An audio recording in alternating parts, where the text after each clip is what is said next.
Olá, pessoal, estamos começando mais um Café com o Santos, um podcast, e hoje vai ser muito interessante. A gente vai entrevistar o Reginaldo. O Reginaldo, ele é vereador de Fortaleza e está concorrendo ao pleito para deputado estadual do Ceará.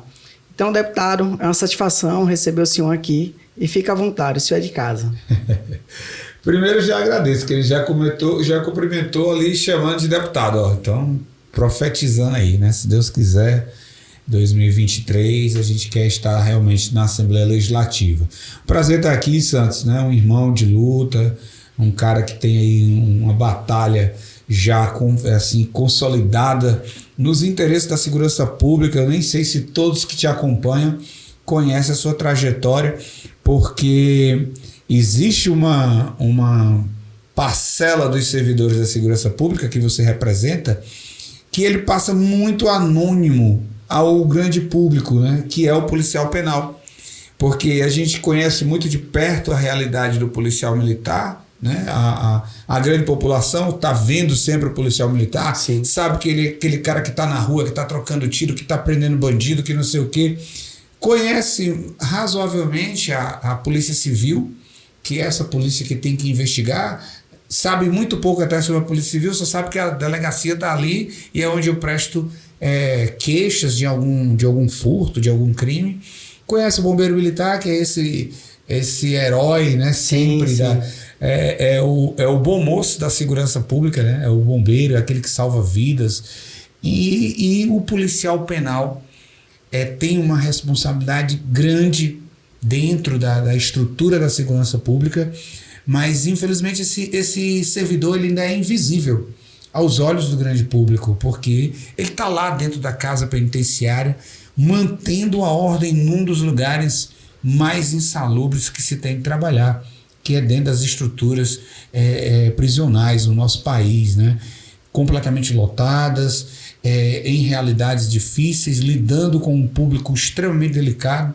Então eu queria fazer esse registro, porque sim, é um registro em sua homenagem a todos os policiais penais do Brasil que desempenham esse trabalho fabuloso, extremamente essencial para a estrutura da segurança pública e para a garantia da lei e da ordem no nosso país. Então é um prazer imenso estar aqui. A gente já esteve junto em algumas lutas pela causa da sua categoria, né, pelos interesses da Polícia Penal, né, até mesmo na criação, né, da lei que garantiu essa nova nomenclatura, que parece muito pouco, mas que tinha um significado muito mais amplo, que é sair dessa coisa de agente penitenciário e ser de fato reconhecido como uma polícia para a gente ir em busca de outros direitos. Então, fico muito feliz de estar aqui, estava à disposição aí para a gente fazer esse café com o Santos, né, ser o mais produtivo possível.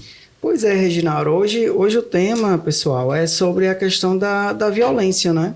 A violência, ela não é restrita apenas ao Ceará. A gente sabe que o Brasil existe muita questão da violência e a gente tem avançado, né? Sendo que existem alguns paradigmas, né, na questão da violência, principalmente no que se tange ao pobre. Eu percebo que, às vezes, quando se fala da periferia, a gente tem um certo rótulo social de dizer que ali existe mais delinquente. E eu queria que a gente começasse já de forma polêmica. Será que ali mesmo existe mais delinquente ou é uma questão social? Como é que tu vê a violência aqui no estado do Ceará? É uma questão multifatorial. É um tema delicado. Você chegou já na polêmica da polêmica. Porque, por exemplo, eu tenho grandes debates difíceis com alguns defensores, essa turma que dos direitos humanos, já discuti com professores universitários que querem diminuir o trabalho do agente da segurança pública e muitas vezes rotular o agente da segurança pública como esse cara que é extremamente violento, agressivo e que só prende preto e pobre. Então, por que eu disse que é multifatorial? Então, da forma como você colocou a sua pergunta, eu vou ter que ir primeiro para um entendimento matemático para a população que está nos acompanhando. Isso fica nos anais aí das redes sociais, então a gente precisa ser prático. o teórico de segurança pública que nunca colocou o pé numa rua, que não sabe o que é a realidade de uma viatura da Polícia Militar, da Polícia Civil, que não sabe o que é o cotidiano da Polícia Penal, de uma guarda municipal, ele vai e faz essa afirmativa. A polícia é racista e só prende preto e pobre. Ok, vamos lá então. Vamos fazer o recorte social do nosso país. Nós estamos falando de Brasil. Então, eu vou jogar uma bomba atômica. E um professor ficou com raiva de mim que eu fiz essa suposição. Eu vou jogar uma bomba atômica sobre, por exemplo, um morro do Carioca. Vou pegar aqui o Rio de Janeiro, que tem uma densidade demográfica absurda dentro daquelas comunidades. Então, eu joguei uma bomba lá. E aí depois vou contar os corpos e verificar, identificar esses corpos. Será que morreu mais pretos ou será que morreu mais brancos? Eu jogando uma bomba atômica sobre um morro carioca. Se eu jogar esta mesma bomba num bairro periférico de Fortaleza, onde realmente a gente tem alguns com IDH abaixo dos piores do mundo, está aqui em Fortaleza. Será que vai morrer mais preto ou será que vai morrer mais branco?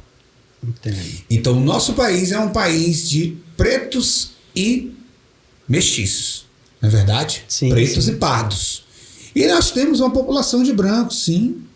E aí eu vou entrar num contexto histórico e etc., né, que a falta de oportunidades, ok. Mas eu estou falando isso para a gente entender que quando eu digo que a polícia está entrando numa comunidade e só prende preto e pardo, primeiro que é mentira, que ele não só prende preto e pardo. Mas do ponto de vista quantitativo, óbvio, é natural que nós tenhamos mais criminosos pretos e pardos no Brasil. E não é porque preto e pardo tem uma vocação para o crime, não. É porque é a maioria da nossa população. É a maioria, então eu teria que fazer uma conta proporcional. E isso não é feito e nunca é apresentado. Por exemplo, a cada 100 bandidos que se prende no Brasil, quantos são pretos e pardos, quantos são brancos? E qual é a proporção de pretos e pardos para brancos no Brasil? Isso eu nunca vi apresentado num estudo para que eu possa definir que a polícia, seja ela militar ou civil, prende mais pretos e pardos do que branco. Sim, então, sim. Essa discussão, ela precisa ser aprofundada para não ficar só nessa narrativa, né, das militâncias esquerdistas brasileiras, que têm feito sempre uma super proteção da figura do bandido, às vezes até romantizada, e cada vez mais tentam criminalizar a atividade policial. É o que nós estamos enfrentando nesse momento, até com dificuldades dentro do próprio Poder Judiciário, porque essa militância, esse ativismo judiciário, ele é influenciado, lógico, por essa corrente de pensamento que há mais de 20 anos tomou conta do nosso país, dentro das esferas políticas, na mídia, nas universidades. Aí fica difícil discutir segurança pública com quem só está atrás de um birô ou lá na sua cadeira universitária e não vai de fato estudar a grande complexidade que está por trás desse tema. Pois é, perfeito. Levando ainda em consideração essa temática, o que eu percebo, eu vim de uma periferia, né? Somos sim, dois. Sim. Você mais branquinho, eu tô aqui. Sim. Eu tô na cota dos pais. Pois é, a minha mãe é negra, né? E meu pai é branco, eu puxei mais o meu pai. Mas o sangue, eu acho que de todo brasileiro tem aí. Pode continuar, ele tá falando aqui, então tem essa questãozinha aí que todo mundo é miscigenado, né? E aí, onde eu quero chegar com isso? Por exemplo, vários amigos meus, uma minoria que foi pro lado do crime. Sim. Então, essa questão de periferia ter lá mais pessoas delinquentes está totalmente errado. E dou outro exemplo, a política. A política é ter pessoas honestas. Hoje, é uma forma muito pejorativa. Tipo, quando eu chamo aqui uma pessoa, é porque eu sei que essa pessoa tem um comprometimento, tem um respeito ético e está correndo para lutar a favor do povo, que é o seu exemplo. Mas, para o brasileiro, infelizmente, muitos deles já vê de forma pejorativa, rotulado como, poxa, quem está ali no Congresso Nacional, a maioria não nos representa. E aí vem, claro, as grandes reportagens como o Petrolão, o Mensalão e etc. E por aí vai. Bom, seguindo na linha, então, e até você voltou para o ponto da sua questão inicial, de fato, a gente estava falando da criminalidade lá na grande periferia, onde a dificuldade social ela é gigantesca, é abismal, né? E a falta de oportunidades, que essa miséria social, que ela de certa forma potencializa o crime, mas ela não é justificativa para o crime.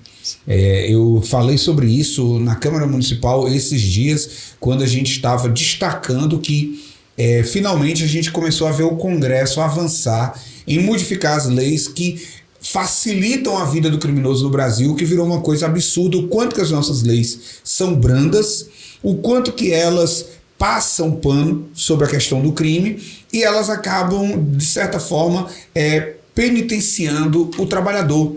Porque uma vez que o Poder Judiciário faz todos os esforços possíveis para devolver para o convívio social uma pessoa, um criminoso que a polícia já prendeu, já tirou ali para dar segurança à população, o Poder Judiciário ele está levando em segundo plano a figura do trabalhador. Eu estou preocupado com a ressocialização do bandido. Tá, mas eu não estou preocupado com a vida do trabalhador. Perfeito. Que poderá sofrer as consequências da atitude equivocada de um magistrado, certo? Porque quantos desses criminosos, ao retornarem para a rua, e você sabe disso, você é um agente do sistema penitenciário e sabe quantos lá são reincidentes. Ele ganha o direito porque a lei é totalmente conivente hoje, ela é branda. Eu estava verificando, assistindo agora recentemente o documentário que fala da história da morte da atriz Daniela Pérez, né? Assim, nem sei se todo mundo, os mais jovens, sabem o que é isso. Uma atriz global que foi assassinada por um colega de cena, estava contracenando com ela numa novela, e aí uma crise de ciúmes da esposa e etc. Enfim, planejaram a morte dessa garota. Atriz de 22 anos, linda, bailarina e tal, e filha da autora da novela. Foi um crime absurdo. E aí quando a gente vai assistindo o documentário, a gente descobre que esse camarada ficou 6 anos apenas na cadeia. Esse cara já está em liberdade. Um crime premeditado, com requintes de crueldade. Agora nós estamos vendo aí, por exemplo, o médico que cometeu o estupro de uma gestante, né, de uma parturiente na mesa de parto, um anestesista. E Santos, é absurdo, eu vou rir para a gente não criar um clima de revolta aqui desnecessário. Esse cara pode ser inocentado porque a prova pode ser considerada, numa defesa muito bem feita por qualquer advogado, ilegal, porque o vídeo não tinha autorização para tal. Então vai ser descartado o flagrante e aquele cara pode estar inocentado em breve, né? Porque isso é uma falha do nosso sistema jurídico brasileiro. Então é preciso que isso também seja debatido, porque muito mais da gente ficar discutindo se tem mais preto criminoso do que branco, se a polícia está prendendo mais preto do que branco, a gente precisa criar nesse país um sentimento de que o crime não compensa. Sim. É isso que a população que trabalha, que dá duro. Cara, você foi muito feliz em dizer, meu irmão, eu vim da periferia. Eu sou o 14º filho de uma família de 15, onde só tinha um provedor, que era um operário. O salário do cara era de operário. Então, imagina as dificuldades sociais que nós vivemos. Eu vi colegas entrarem pelo caminho das drogas, eu vi colegas entrarem pelo caminho dos assaltos, dos furtos, mas se você me perguntar quantitativamente quantos dos meus amigos desse mesmo bairro pobre viraram criminosos, de fato, Santos, você tem razão, é uma minoria. E a maioria, mesmo com dificuldades, está até hoje trabalhando. Sim. Motorista de ônibus, cobrador de ônibus, motorista de Uber, cara que está com o seu comérciozinho ali, alguns que conseguiram se destacar na vida. Enfim, Nós temos de tudo nesse universo dos caras, dos colegas que cresceram comigo dentro de uma periferia que hoje, inclusive, está tomada pelo tráfico, né? Mas eu ainda assim, porque eu ainda continuo convivendo, minha família mora lá, meus filhos moram lá, e eu continuo vendo muito mais gente querendo fazer a coisa certa. Então a gente precisa ir para o rumo do que mais importa. O brasileiro, ele é um cidadão, acima de tudo, trabalhador. Sim. Ele é, acima de tudo, criado em famílias que têm valores. Nós temos uma nação cristã, nós temos uma nação que tem fé em Deus e quer buscar alternativas. Então, o que falta no nosso país para dar certo é oportunidade. E para aquele que desistiu disso, ele precisa entender, a escolha que eu vou fazer, ela parece fácil, porque de fato para um moleque de 13, 14 anos que está lá na periferia, que a mãe dele nunca consegue dar para ele um tênis e não sei o que, bababá, e chega o traficante e bota R$500 na mão dele e diz, faz isso aqui para mim. E de repente aquele moleque pode ser seduzido por isso, porque já está fora da escola, porque a escola é de má qualidade, porque não tem uma alternativa para se tornar um atleta num esportezinho ali na rua, porque não tem uma alternativa para se tornar um artista, potencializar a sua criatividade, e ele acaba cedendo. Ok, mas ele tem que saber, eu estou fazendo uma escolha que pode não ter volta, porque se eu for pego, eu vou ser preso e eu vou passar brincando 20 anos na cadeia pelo crime que eu estou cometendo. Isso hoje, no Brasil, não é a realidade, porque o cara sabe. Se eu for menor de idade, 16, 17 anos, vamos me mandar ali para uma casa de medida socioeducativa, 18 anos, saio pela porta da frente com a ficha limpa. E o maior de idade vai pensar, sou réu primário, meu. 3, 4 anos, de repente eu tô livre. Bota uma tornozeleira na minha perna, eu vou andar por aí. E como você conhece melhor do que eu, a gente já encontrou tornozeleira em pata de cachorro, em pata de jumento, a gente já encontrou tornozeleira em galho de árvore. Quando eu digo a gente, eu estou falando dos agentes da segurança pública. A gente já soube de tornozeleira na perna da avó do criminoso, cara. Absurdo. Você tem ideia do que é isso, cara? Então, assim, eu participei de um debate com o Ministério Público e tal. De um debate, na verdade, eu não estava nem como debatedor, mas eu fui lá discutir a coisa. Quando estava se falando dos avanços que era essa história desse tipo de medida, que ela parece educativa e bota o cara em liberdade porque o sistema penitenciário está colapsado, não sei o quê. Cara, parecia lindo na teoria, mas na prática está provado, não funciona. E quem está em risco é a população. Quem está em risco é o cidadão pagador de impostos, que está esperando que o Estado lhe proteja, e o Estado pega o criminoso que foi preso pela polícia e bota de novo para estar do lado dele em convívio social. Então isso aí é absurdo. Pois é, em se tratando da insegurança, né, que é um sentimento geral, acho que todo cidadão não se sente seguro no estado do Ceará, como é que a gente pode avançar em melhorar a questão da segurança pública? Outra pergunta desafiadora. O Santos vem só com as pedreiras, e te vira aí para tu apresentar respostas, né? E interessante demais isso, cara. A gente tem que viver para ouvir determinadas coisas. Eu assisti há pouco, acho que um dia, 2, a entrevista do ex-deputado, ex-prefeito, ex-governador, ex-ministro, ex-secretário, enfim, e eterno candidato à presidência da República, Ciro Gomes. E aí, quando o tema é segurança pública, e olha, quem não lembra, Ciro foi consultor da Secretaria de Segurança Pública do Estado do Ceará durante o governo do irmão dele. Não tinha mais onde colocar ele, aí disseram assim, não, o Ciro vai lá e vai fazer uma consultoria, vai resolver o problema. Lá vai o Ciro pra rua, conversar com os policiais e tal, e esse cara ia ajudar a resolver o problema da segurança pública. Os caras viram as facções criminosas chegar no estado do Ceará. Assistiram tudo. Nós estávamos desde os primeiros anos denunciando, quando elas começaram a mostrar que estavam chegando. E eu ouvi secretário de segurança da gestão Cid Gomes dizer para nós, dizer publicamente em entrevista, não existe facção criminosa no Ceará.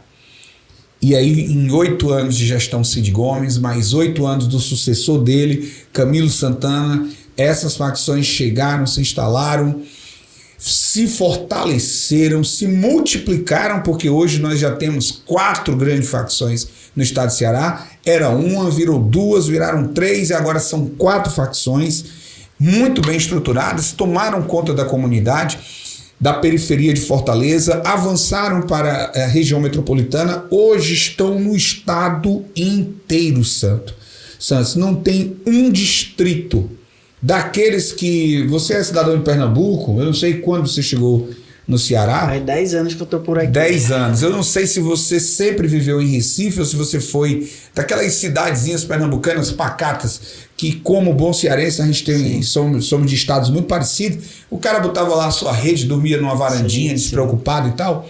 Isso acabou. Isso acabou. E aí, cara, você vê um cara que participou disso tudo ir para a imprensa e dizer assim, não, é o que precisamos federalizar o crime. E aí o que precisa fazer é transferir a responsabilidade para o governo federal. E por que ele está dizendo isso? Porque ele quer fugir da pecha que o estado dele é um fracasso em segurança pública e o estado dele é governado pela família dele. E aí ele não quer ouvir isso num debate presidencial agora, nos próximos meses, e ele prefere já preparar um antídoto, uma defesa. Vou jogar a responsabilidade no governo federal. Então isso é federalizar o crime. Ok. Então vamos lá. Nós temos problemas em todas as casas, problemas familiares, diagnósticos de famílias desestruturadas em todas as casas da rua que tu mora. Sim. Certo? Mas na tua casa, a responsabilidade é tua. Tu, como chefe de família, chamou a esposa, foi rigoroso com o filho, foi rigoroso com o outro, deu a melhor orientação, acompanhou, deu exemplo. Os teus filhos são referência na rua inteira. Ou seja, a responsabilidade da segurança pública no Brasil, ela é de todos, porém, aos estados compete administrar todos os recursos que vêm do governo federal e fazer a maior parte do trabalho, que é o policiamento ostensivo, a polícia investigativa, a manutenção dos presos, enfim. Então, o que eu quero dizer com isso? Tem solução, Reginaldo? Ou é só promessas absurdas, impraticáveis? Será que o Ciro tem razão? Bom, se o Ciro tivesse razão, todos os estados brasileiros teriam os mesmos índices. E o estado de Ceará se tornou um dos estados mais violentos do Brasil. Em contrapartida, São Paulo, que já foi o estado mais violento do Brasil, hoje tem índices muito melhores do que o nosso. E pasmem, São Paulo, com a sua população muito maior do que a do Ceará, tem um investimento em segurança pública menor do que o Ceará hoje. Dados do Fórum Nacional de Segurança Pública.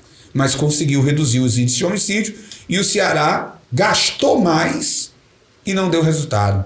Então, quando Camilo e Cid diziam e dizem publicamente, um disse primeiro, o outro disse em seguida, eu sou o governador que mais investiu em segurança pública no estado.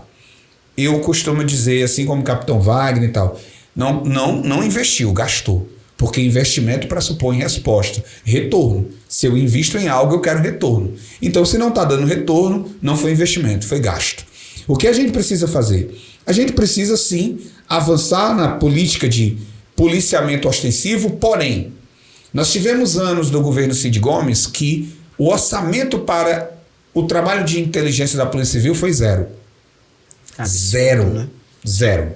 Você sabe, você é de dentro do sistema, que inclusive pouca gente sabe que a sugestão da mudança do secretário da pasta e a criação da pasta foi do nosso partido e do capitão Wagner, que indicou o nome do Mauro. Né, que veio para cá e fez esse trabalho. E hoje existe muita gente questionando algumas coisas, mas houve um avanço, porque antes estava lá celular à vontade, TV, visitas íntimas e não sei o quê, e o policial penal, agente penitenciário naquela época sofrendo com essa situação toda. Então, precisamos endurecer dentro? Precisamos, mas precisamos endurecer fora. Porém, precisamos melhorar em muito. O policiamento, o efetivo da Polícia Civil, Santos, hoje no estado do Ceará, ele é praticamente, quer dizer, ele é menor, né, praticamente, ele é menor do que o que nós tínhamos há quase 20 anos atrás. Absurdo, né? Então, a população do estado aumentou, as facções criminosas chegaram nesse período, se instalaram, nós estamos precisando muito mais de policiamento investigativo, inteligência, e aí continuamos apenas trocando tiro lá na ponta, né, fazendo denúncia. E óbvio, paralelo a isso, gente, existe algo que é indiscutível, e volta para a questão inicial. O estado do Ceará tem metade da sua população na linha da pobreza. Metade da população na linha da pobreza. O estado do Ceará tem 700 mil jovens que nem estudam nem trabalham. O estado do Ceará hoje tem mais gente dependendo do Auxílio Brasil do que carteira assinada. Absurdo. E aí, com toda essa miséria social, apesar de ser uma questão de escolha, como eu falei, mas é mais fácil recrutar para o crime com promessa de uma vida fácil, de um ganho imediato, o garoto que está lá desempregado, sem estudar e etc., do que um garoto que sentisse que tem perspectiva de vida se ele procurar se dedicar um pouco mais. Então a gente precisa avançar com o policiamento, mas não é um problema só de polícia. É um problema também de investimento em políticas públicas que deem condições das pessoas acreditarem que elas podem ser protagonistas das suas próprias vidas. Pois nessa pauta da segurança pública, eu já conheci alguns países, né, desenvolvidos. E o turista, ele percebia de fato aquela segurança, por exemplo, na Torre Eiffel, na França, no Arco do Triunfo, nos pontos turísticos, um aparato muito forte e seguro, né, com armas longas. Nos Estados Unidos, né, não vale nem a pena comentar. Mas, tipo, o Ceará tem um forte muito grande na economia em relação ao turismo, né? E, tipo, a gente só consegue perceber um pouco mais de policiamento na orla. E aí o cidadão, que sabe que é um ponto forte na questão da economia, e que também, para gerar oportunidade, como bem o senhor pontuou, para gerar emprego, primariamente tem que evoluir na segurança pública, e a gente acaba perdendo esse nicho, né, de vir muitos turistas para cá, porque inclusive outros parlamentares de outros estados e outros países não aconselham devido à criminalidade no Ceará que anda avançando. Traz prejuízos para o turismo, traz prejuízos para o cidadão que está aqui, traz prejuízos para todo o setor de serviço, né? Hoje, uma das grandes alternativas para o mercado informal no mundo inteiro foi o advento dos motoristas de aplicativo, né? Aí as grandes empresas que chegaram, que são uma realidade. E, infelizmente, aí depois esse mesmo universo abriu espaço para as entregas de alimentos e etc., né? E, lamentavelmente, é um segmento que está cada dia mais ameaçado, né? A pessoa até tem vontade de fazer um esforço e pegar ali suas últimas reservas e comprar um carro e ir fazer, né? E rodar na rua, pegando ali passageiros e tal, através desses aplicativos. Só que, Santos, o medo vai junto. Né? O medo caminha lado a lado com essas pessoas, né? A dinâmica da vida noturna na nossa cidade mudou. Hoje, muitas pessoas preferem comer em casa do que ir para um restaurante, para um lugar público. Hoje você vê aqui, infelizmente, né? Eu fui um frequentador daquele Dragão do Mar. Sim. Quando chegou, quando foi criado, aquela coisa linda, nossa. E não era só turista, o fortalezense gostava de ir, se sentia bem, música ao vivo, apresentações, é aquele ambiente agradável e bonito. Vai na Praia de Iracema hoje e vê o que ficou, né? O que restou, que está sobrevivendo ainda, e muito mais pelo abandono, muito mais pela insegurança. Aí você tem toda uma cadeia produtiva que é comprometida por conta do problema criminalidade, por conta do problema violência. Para você ter uma ideia, isso está tão grave, você falou de turismo, mas isso já afetou outros setores. Tem comerciantes pagando pedágio, né, pagando propina para chefe de facção em determinadas localidades, tanto na periferia como na região metropolitana e até no interior. Eu fui verificar isso em loco, eu fui conversar com comerciantes que de fato pagaram. E eu encontrei gente que pagou até R$25 mil para manter sua loja aberta. Isso é absurdo, né? Então, observe que uma empresa dessa, uma loja dessa, ela fecha, não é só o dono que está perdendo. Ali, direta e indiretamente, o cara está empregando 10, 15 famílias, né, que vão ser impactadas porque, infelizmente, um comércio fechou, porque está impossível. Até igrejas fecharam em comunidades tomadas pelo crime por conta da atividade, né, dessas facções. Então isso não poderia ser minimamente aceitável. Uma das cenas que eu vi muita coisa ruim, trágica nesses anos todos, como representante da segurança pública e como parlamentar, né? Como bombeiro, né? Eu me lembro muito que eu não gostava de ver meus colegas compartilhando vídeos de execuções, né? Às vezes eram em outros estados e chegavam como se fosse no Ceará e tal. Eu dizia, gente, não compartilha, isso é propagar a onda, né, do negativo, do ruim e tal. Vamos compartilhar isso e tal, mas beleza. Chegou um vídeo, isso já tem, eu tô com... 2016 eu fui candidato a primeira vez, né? Então isso deve ter uns 6 anos, 7 anos, por aí, uns 6 anos.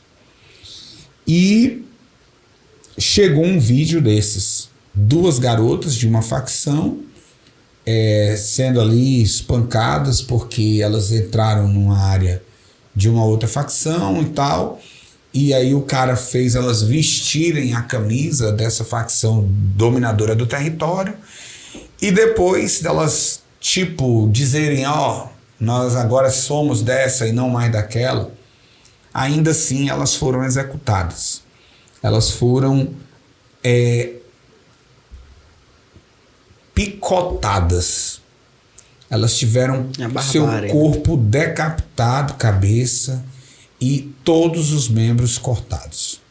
2 jovens, 2 adolescentes. E esse vídeo justamente veio nos grupos. E aí eu não compartilho isso não, isso é pesado, não tem nada a ver. Deixa, a gente já sabe o que acontece.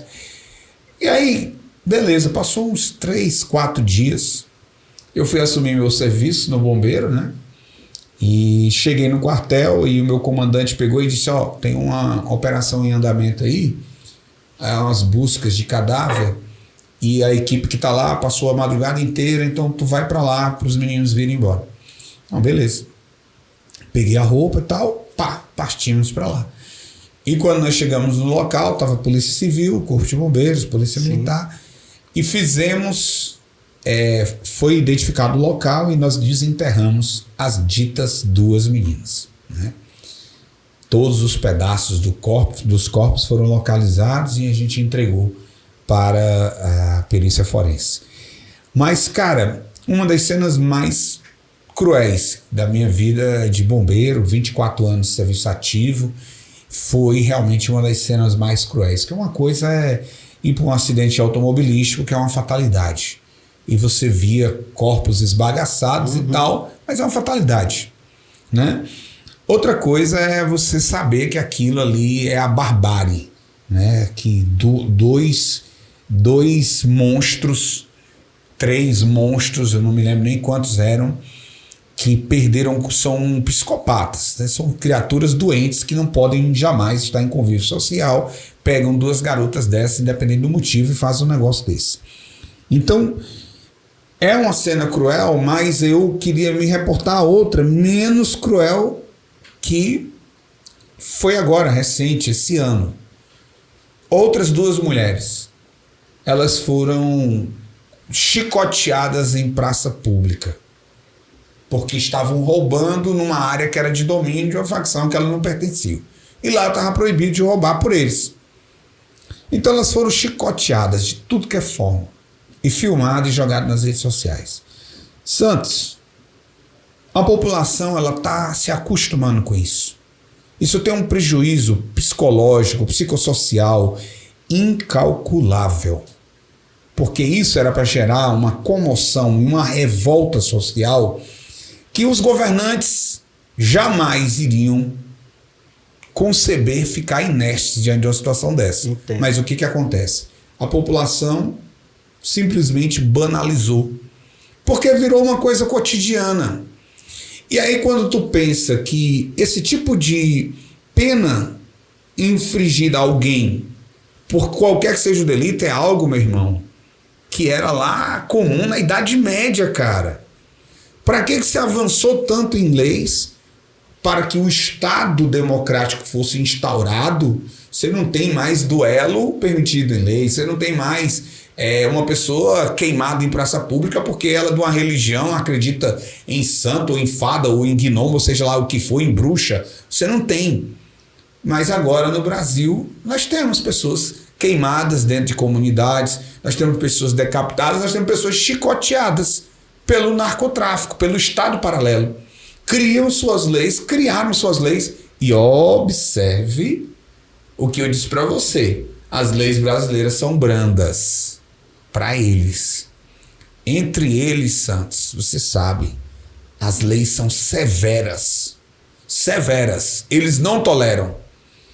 Não toleram ao ponto do cara sabe, se deixar, vai ser executado. Se invadir a área, vai ser executado.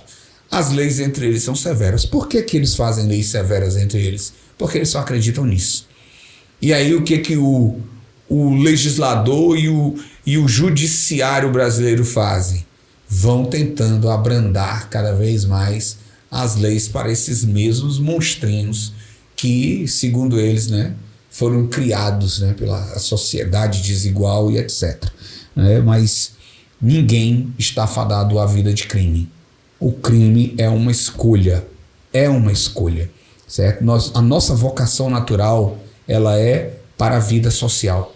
Eu não tenho nenhuma dúvida disso. Certo? Ela não é para esse tipo de barbárie. A nossa vocação natural é para o trabalho, é para a família, é para o bem, enfim. É nisso que eu creio, mas aí a gente não pode romantizar essa situação e não pensar que a gente precisa de políticas cada vez mais enérgicas e duras para que a gente possa mudar essa realidade.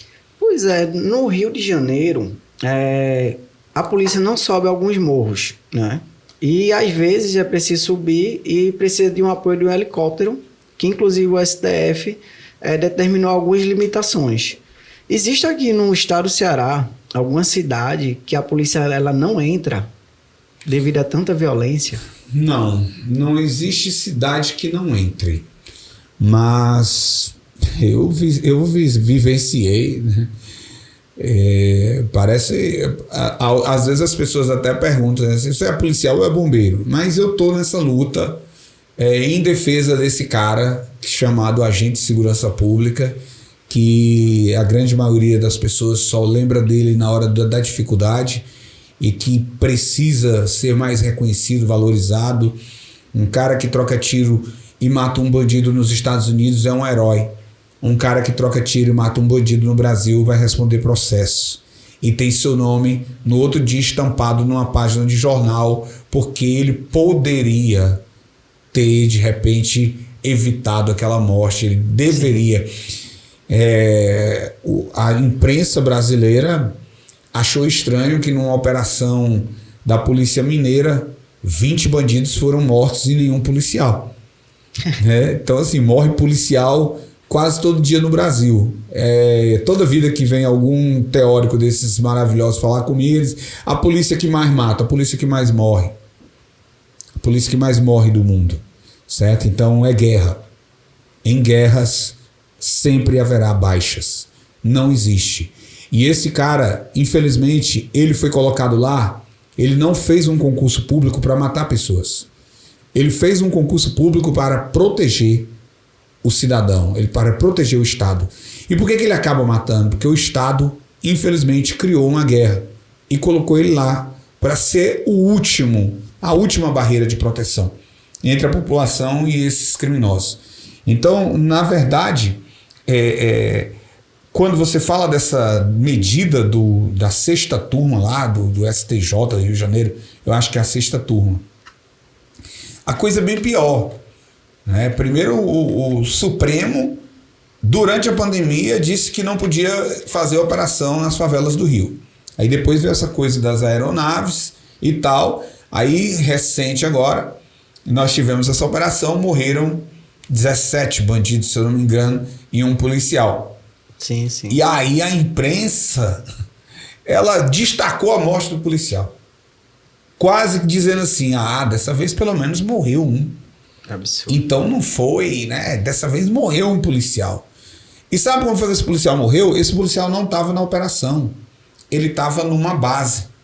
Então, como a polícia carioca estava invadindo para o confronto, o que eles fizeram? Então vamos lá executar um deles. E executaram o policial. Há um caso, sargento, tá aí nas redes sociais, no YouTube, e a história desse cara virou uma música. Eu não vou lembrar o nome, eu acho que é Sacramento. Sim, Procure aí nas redes sociais, vocês vão encontrar a história do Sargento Sacramento.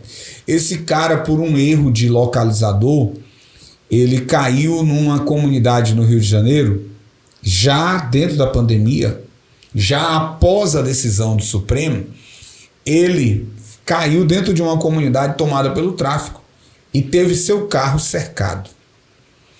Esse cara sacou sua pistola, já naquele sentimento de morri, não tenho o que fazer, vou morrer, vou cair atirando. E foi para cima. E eu acho que muito de proteção divina, né? Não tem como explicar o que esse cara viveu e ele está vivo. Ele conseguiu invadir uma casa dentro da comunidade, tomou um fuzil de um dos bandidos que ele matou, se trancou nessa casa, a casa foi cercada de bandidos Sim. poderosamente armados, pediu socorro e, para a felicidade dele e de sua família, sobre graças, porque eu acho que só um milagre para explicar essa história que eu acho que um dia vai virar filme. Esse cara foi resgatado com vida pela Polícia Militar Carioca. Agora, olha só a loucura. Para a polícia ir resgatá-lo, a polícia teve que desconsiderar a decisão do magistrado que disse, você não pode invadir lá as comunidades e tal, não sei o quê. E aí o comando da polícia teve que dizer, meu irmão, dane-se, vá lá e traga o nosso homem, não interessa quantos vão tombar nessa história. É mais ou menos isso. Então, eu andei esses dias visitando bases da Polícia Militar aqui de Fortaleza, que estão na periferia de Fortaleza, em regiões tomadas pelo tráfico. Eu estava com um colega policial penal que, numa dessas bases, disse assim para mim, Reginaldo, aqui deve ser um dos lugares que tem a maior concentração de tornozelado por metro quadrado de Fortaleza. O cara disse para mim, eu disse, caramba, sério? Ele Santos, a base tinha 2 policiais. Dentro dessa comunidade que o cara tá dizendo que tá tomada pelo tráfico. 2 policiais, nenhuma viatura para dar um suporte, para pedir socorro. Então lá esses caras. Numa política pública que é assim, o Estado está presente, a polícia está presente. Como? Aí olha o detalhe. Aí o cidadão, digamos que ele está presenciando uma mulher sendo agredida, espancada, o marido está para matá-la, o vizinho correu lá na base e disse, cara, está acontecendo ali um crime. O cara eu vi só os gritos e eu vi que ele estava armado. Cara, pasmem a população. Esses 2 policiais que estão lá na base, eles sequer poderão se ausentar da base para ir até lá resolver o problema.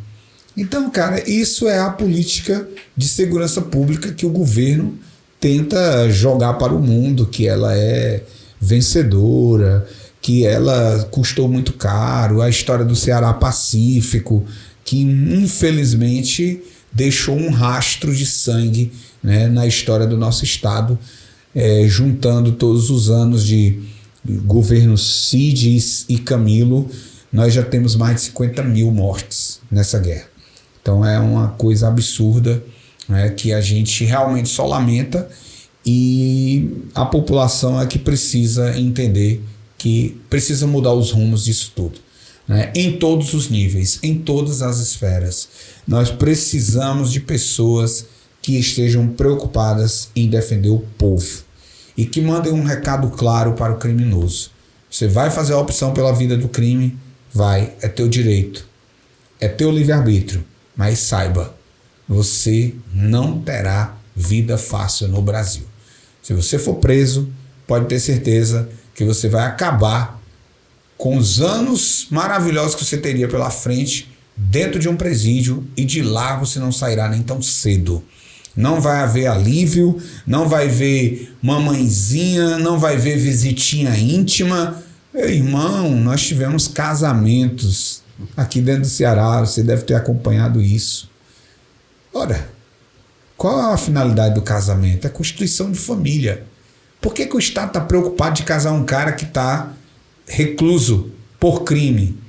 Casamento só tem uma razão de existir. É para constituir uma família com responsabilidades civis desse cara para com aquela mulher e talvez um filho que ele até já tenha. Aí o Estado cria mecanismos para casar um cara que está preso, para sair na foto como bonitinho, como são, nossa, como nós somos humanistas. Que é isso, cara? Isso é ridículo, isso é absurdo, isso precisa de fato acabar. Pois é, Reginaldo, eu percebo que o servidor da segurança pública, ele clama por algumas melhorias. Isso de modo geral, né? A categoria da polícia, do bombeiro, dos socioeducadores, né? Do policial penal, do guarda municipal. Teria algum ponto em específico e faz, poxa, esse é um ponto em comum e eu acho que isso aí é interessante, ou é bem distinto de cada classe ali para se buscar essa melhoria? Cada uma tem suas peculiaridades, né? Nesse momento, de todas as que você citou, uma das que está em pior situação é a categoria dos socioeducadores. Se a população não sabe quem são esses, né? Não sabe quem são os policiais penais, imagine os socioeducadores. O socioeducador é quem toma conta do sistema socioeducativo, que só tem de educativo o nome. São aqueles jovens com menos de 18 anos de idade que foram surpreendidos em crime, estão em casas de medidas socioeducativas. Cometeram coisas análogas ao crime, que você não pode nem dizer que eles cometeram um crime, né? Sim. Ele não comete um crime porque ele é menor no Brasil. Só para vocês terem uma ideia do quanto que essa lei ela precisa urgentemente de revisão, cara. Precisa. E, meu amigo, quer causar uma polêmica hoje no Brasil é você falar de redução da maioridade penal. Pois é. Você quer ver você mexer num vespeiro, é você dizer que um carinha de 17 anos, 16 anos, ele comete um homicídio hoje com um requinte de crueldade, amigo. Portando uma pistola de uso exclusivo das forças de segurança, uma .40, uma 380, enfim. Sem dó nem pena. Mas ele vai para uma casa de medida socioeducativa, ele não tem nem ficha criminal. Esse jovem ele já pode votar, esse jovem ele faz menino, esse jovem faz e acontece, mas ele não é capaz de responder pelo seu ato. E quando o ECA, né, até a sigla ela soa mal, né? Quando o ECA, eu quero aqui deixar bem claro, porque assim, alguém pode estar pensando assim, nossa, como esse cara é terrível. Eu nunca fui defensor da história de bandido bom é bandido morto. Nunca. Eu só não acho que o cara... Eu só não tenho pena. Também não tenho porque é uma opção. Tá? Não tenho pena Se morreu, morreu porque fez a opção equivocada. Poderia estar vivo trabalhando. Mas também nunca defendi pena de morte, nunca fui dessa teoria do bandido bom é bandido morto. Mas o Estatuto do Menor, ele precisa ser revisto. Se eu pensar no adolescente que eu era aos 12 anos de idade, cara, nas crianças de 11 anos de idade da minha época, e eu pegar hoje um menino de 11 anos, de 10 anos de idade, meu amigo, os tempos mudaram. Essa lei, ela precisa ser atualizada. Sim. Você não tem uma criança de 16 anos de idade. Você não tem um adolescentezinho ingênuo de 16, 17 anos de idade. É um outro contexto. Né? Um outro contexto. Criou-se a pré-adolescência porque houve uma mudança de contexto. Sim, sim. Né? Então nós estamos em outro contexto sócio-histórico que precisa de atualização de leis. As leis, elas são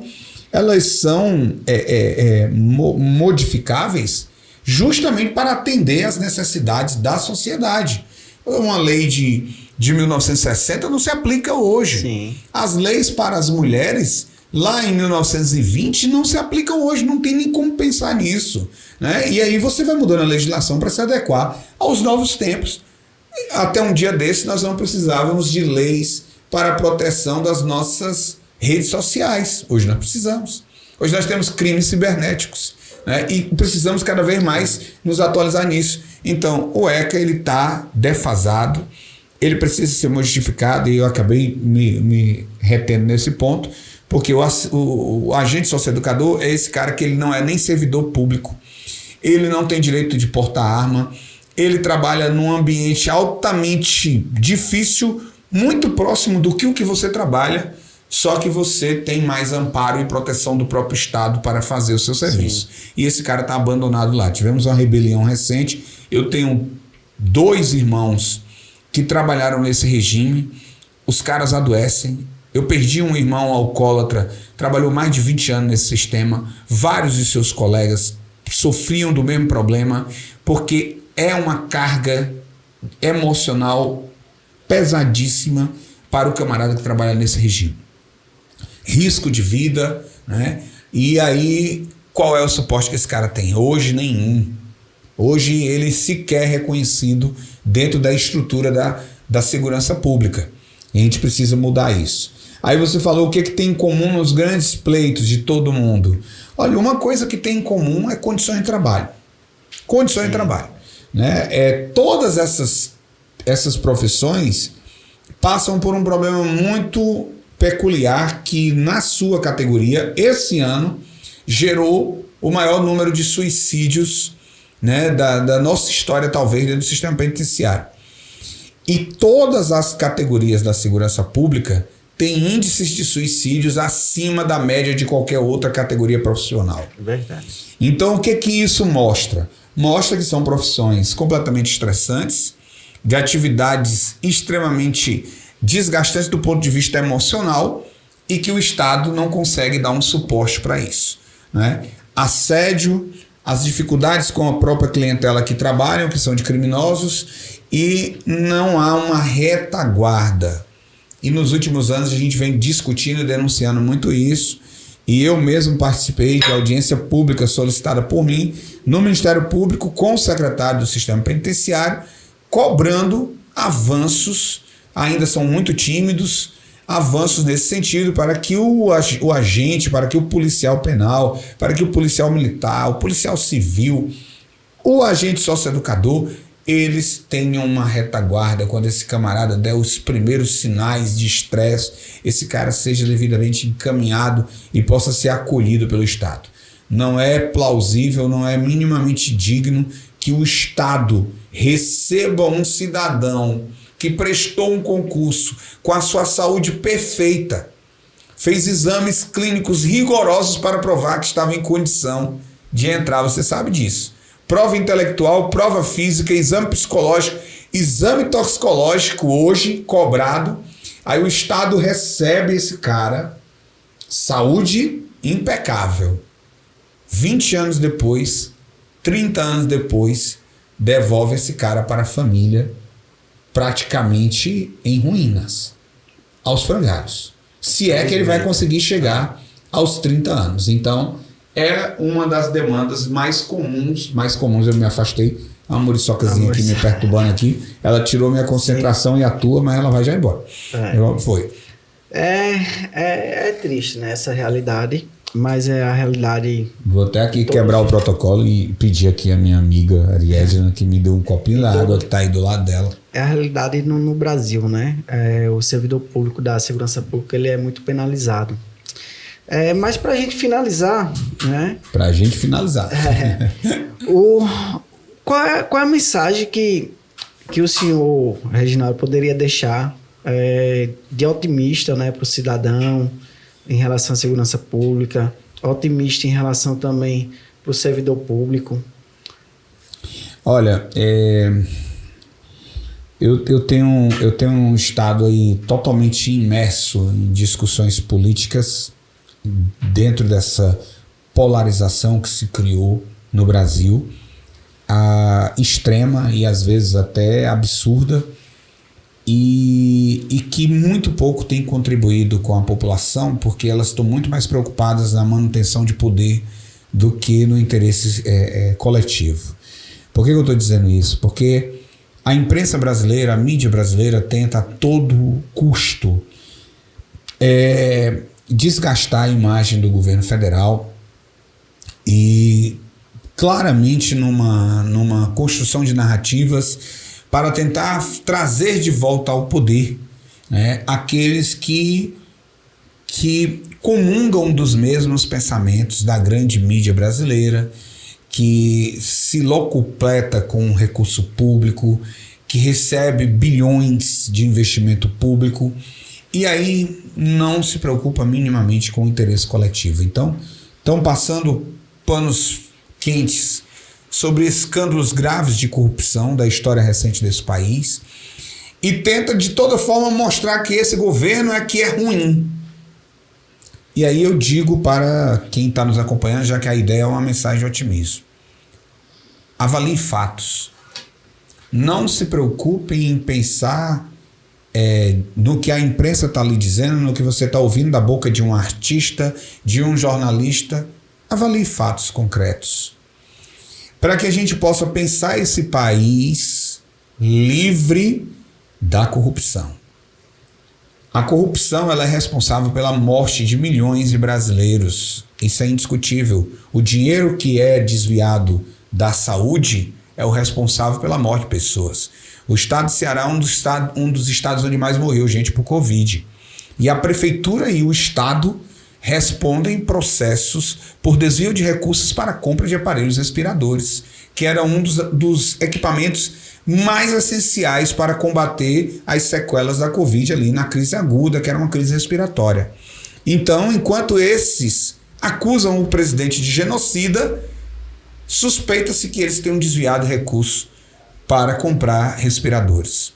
O Brasil avançou em número de empregados com carteira assinada.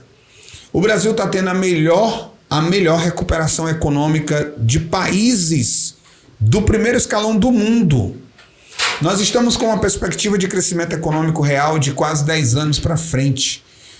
Países de primeiro mundo estão olhando para o Brasil, tendo o Brasil como uma referência na retomada da economia. Insistiram de todas as formas para dizer que o combustível não ia baixar. A política pública de combate ao ICMS abusivo, conseguimos baixar o preço dos combustíveis. Esse presidente é contra as pessoas pobres. Houve aumento do Auxílio Brasil, porque é algo que atende apenas aos mais necessitados. Esse governo é contra as pessoas nordestinas. Os maiores investimentos em políticas para a questão do problema hídrico que nós passamos na nossa região foi resolvido, uma parte dele com a transposição de São Francisco, e em outras regiões com bacias, com criação de poços e etc. Nós estamos avançando. Nós falamos muito de segurança pública. Nós temos a maior redução de homicídios da história recente do Brasil, mais de 20 anos, dentro do governo Bolsonaro. E tudo que se dizia é: vai liberar armas e vai aumentar o número de mortes. Houve um aumento considerável da aquisição de armas legais no Brasil. E houve uma redução de homicídios. Então foi mais uma história que não emplacou. Até porque criminoso não usa arma legal.